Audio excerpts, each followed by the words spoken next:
Hello people, I am back to talk about Pro Wrestling Noah's Joe Higuchi Memorial Show. Took place just this past Sunday.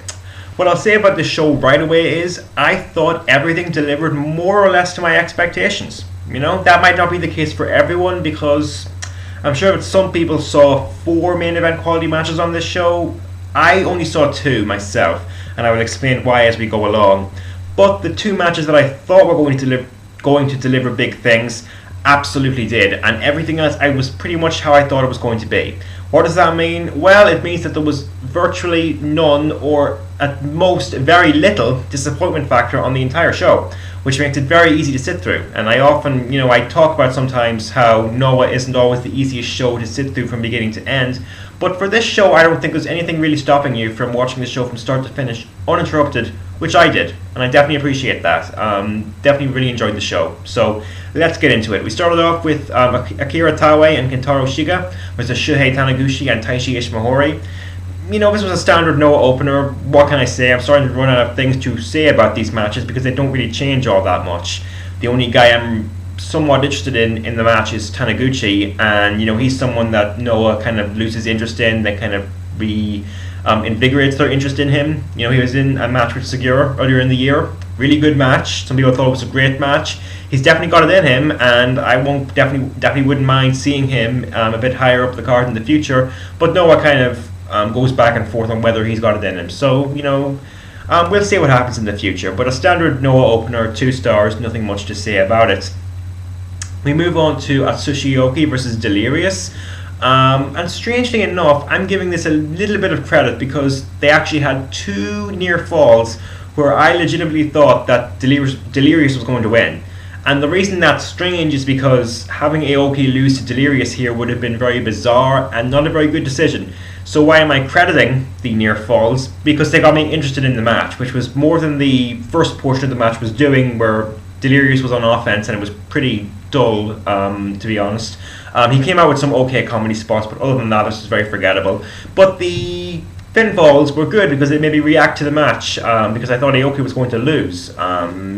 It's something that the match before it didn't have. That makes it better, so I would say 2.5 stars for that one. Not too bad. Fairly okay match, I would say. We move on to a 6-man tag: Akitoshi Saito, Masao Inoue, and Ricky Marvin versus Kensuke Sasaki, Katsuko Nakajima, and Kento Miyahara. This definitely wasn't one of Noah's better 6-man tag matches. I'd say that right off the bat. I've seen matches like this that don't try too hard to be funny, and the comedy stuff comes up a lot more naturally and a lot better. This one, I thought the comedy felt quite forced and therefore wasn't very enjoyable. Kensuke, even though this was a strange placement on the card for him, actually it kind of wasn't a strange placement because he does have a lot of comedic instincts. He was actually in the comedy match of the year in Osaka Pro earlier in the year, so he definitely has a lot of comedic instincts, and I couldn't help but notice that as soon as Kensuke got tagged out and the match turned into just Saito versus Nakajima, there was no more attempt at comedy at all. It's kind of like an indirect way of saying, hey, Saito's not funny. That kind of got provoked a more humorous reaction in me than what they had been doing up to that point. Then Kensuke got back in there, and there was actually one pretty funny spot towards the end. It did get better towards the end, but the match as a whole was just okay, I would say. 2.5 stars. Probably could have been a little better, but there wasn't really the... sometimes these 6-man tags have a big stack of heavyweights in there, and it's kind of fun. This one didn't really have the talent in it to be more than just okay, I would say. So 2.5 stars for that one. We move on to a tag match: Go Shiozaki and Yoshinari Ogawa versus Mohamed Yone and Genba Hiranagi. As among the strange placements of guys on this card, seeing Shiozaki in there was probably the strangest one of them all, because you expect him to be used in at least semi-important positions on at least every big show, which this was a big show, so that was a little strange, a lot strange. But I was kind of interested in this because, one of the things I sometimes wonder about Shiozaki is, can he be a leader? If he's in there with a guy who's clearly not on his level, can he carry them to a great match? Because we often mention Shiozaki's name when we're talking about the future of Noah, and to me, being a leader in that sense is important. And most of the great Shiozaki matches I can think of, he was in there with someone who's just as good or maybe even better than him. So I definitely need to watch more of his title reign last year, because that might answer my own question right there. But this match I thought could be a decent test of Shiozaki's leadership skills. If you want to judge the match on that aspect of it, the ending is very, very important. I'm not really sure what the ultimate dishonor is towards a Japanese wrestler, but I would strongly hypothesize that cutting someone's hair off would mean more in Mexico than it would in Japan. So I thought Shiozaki's motivation for what might have been the start of a heel turn was a little clumsy in that aspect of it, you know, but he did do a decent job of the rage and aggressive part of the whole thing, and it did get me interested. I will say that. I am interested to see where Shiozaki goes from here, but I really don't know how effective it's going to be and what if the overall result of it will be good. So not so much a good match, but it was an interesting match, I would say. It was the most interesting thing on the show up to now, so I did like it for that reason alone, and I would give it 3 stars just for that. So interesting. Not so much good, but interesting. Let's move on to something else that was pretty interesting, which was Marufuji's return match. Naomichi Marufuji versus Kenta. The second time this year we've seen this. I was interested in this because I thought it would be a good test of just how versatile these two guys are. You know, as far as I'm concerned, these two have had the best matches they're ever going to have in 2006 and 2008. You know, when I watch these guys wrestle now, I'm not looking for them to try and top those matches. I'm hoping we can see something a little bit different. And even though the star rating might not really show this, I actually thought they were mildly successful in that objective. You know, part of it might have been because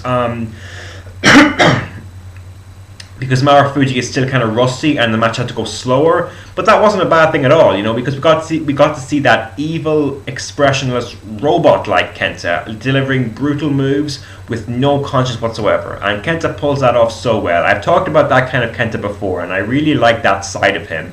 That was what made up the first bit of this match, and it was quite fun. And then, even though you would expect Marufuji to come back with, you know, this energetic babyface style offense, that's not what he does. His approach is very cold and calculating, much like Kenta. And it's not Marufuji's comfort zone by any stretch, but it actually comes off pretty well in this match, I thought. So I was really enjoying it up until there was one absolutely terrible failure to sell in this match after a spot, and that means that Marufuji is single-handedly guilty of taking me out of the moment for this match. I'm sorry. And if you wonder why people complain about selling, you need to watch. If you've seen the match, you know which spot I'm talking about. And it was pretty bad, I would say. They couldn't do enough after that spot to get me back into the match. It really just kind of killed the whole thing for me, I would say. So that really hurt it, I would say. But in a way, I was still kind of satisfied with the match as a whole, because I got pretty much what I wanted. You know, it was a different kind of match. It wasn't a better match than the guys have had in the past, but it was a little bit different, and I appreciated that. You know, the only thing about it was definitely on the road to being a lot better. You know, it got kind of ruined by that one thing. I really did think it was that bad. So people might not agree, but I really did think that was a gross failure on Marufuji's part.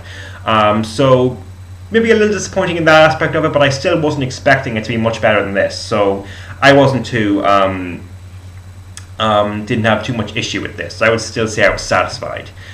We move on to Bison Smith versus Yutaka Aoki. This was a generally fun match, I thought. I think both guys definitely showed that they can be carried to a great match by someone like Sugiura or Morishima, and that was the #1 goal to get out of this match. So I'm definitely satisfied, no complaints. I wasn't particularly invested in who was going to win this. I just think both guys are kind of adequate challengers for the title.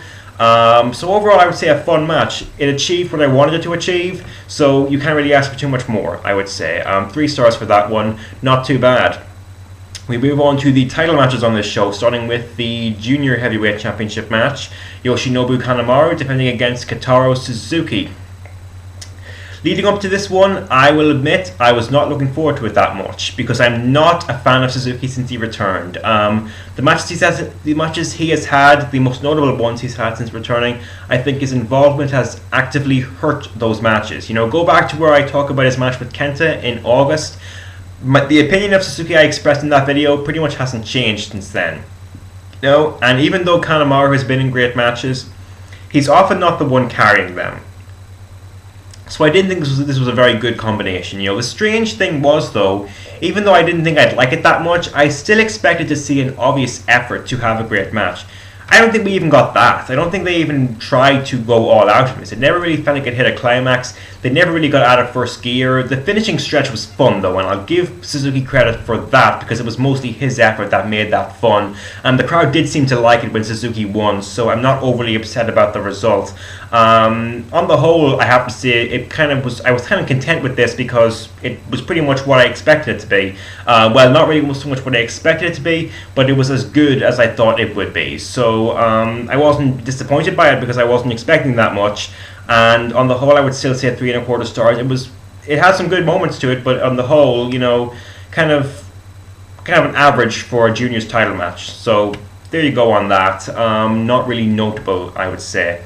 But we get on to the notable stuff on this show, starting with the GHC Tag Team Championship match. Yoshihiro Takayama and Takuma Sano versus Chris Hero and Claudio Castagnoli. The first of two matches that I had high hopes for. Because as far as the US Indies go, and you know, college students can't afford DVDs, unfortunately. You know, I have to wait until Christmas to catch up with Chikara, and they're my favorite indies, so that tells you something right there.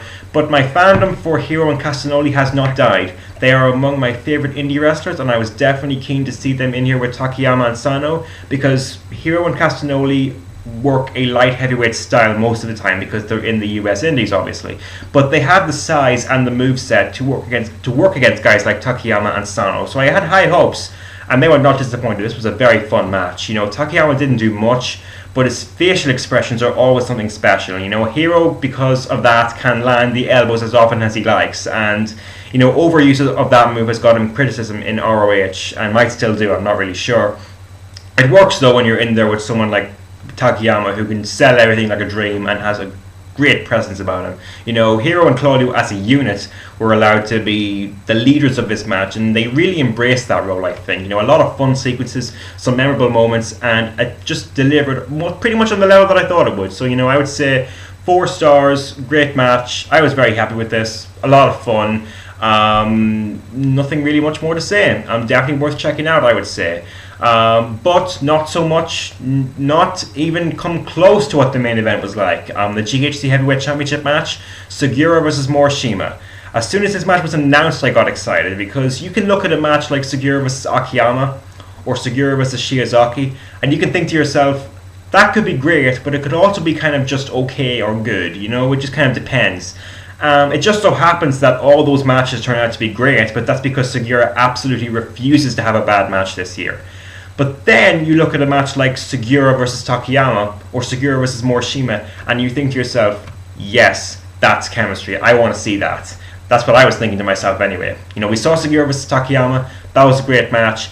Bloody, violent, all those things that I thought this match would be. And yes, it was. Absolutely. You know, I went without spoilers for this, and that was a very important decision, because once this got going and Morishima became the most evil man on the planet, I was left to agonize over every pinfall, every time it looked like Sugiura was going to lose, because I was pulling for Sugiura in this one, and there were a lot of times when it looked like Sugiura was going to lose, because let's talk about the human rights abuses that Morishima must surely be guilty of after this match. You know, there was a spot on the outside, positively terrifying, you know, to the point where Sugiura could botch or seem to botch 1,000 times, and I wouldn't really care, because you really believed that Sugiura was completely out of it, you know, and I'm pretty sure that did actually happen at least once.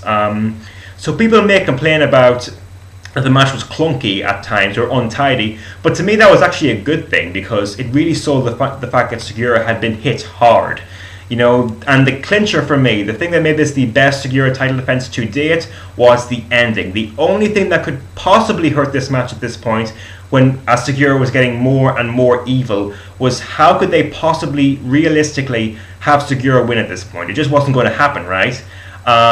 Nope, they did it. They pulled it off with a spot that doesn't make you groan with empathy. It just provokes silence. Scared silence, terrifying silence. You know, the crowd was silent as well, which really just kind of added to the scary moment where Sugiura hits this absolutely sick move that I won't actually spoil. And then you can have Sugiura believably win, which he did. And that was it for me. You know, I was just saying to myself, yes, that was a great match, and it was a fantastic, fantastic match. You know, even though I will always remember this match for Sugiura's best title defense, Morishima was actually the star of this one. You know, the better man, the scary villain, and if I had my way, the next GHC Heavyweight Champion. You know, I want Sugiura to win this time, but if Morishima can pull off a match of this quality again, he deserves to hold that strap. So yeah, the main event leaves a very good taste in your mouth after this show ends. It's not a show of the year contender or anything, but it's definitely got a match of the year contender on it. So I would say definitely worth a watch. That's all from me in this video. I will talk to you guys later. Peace.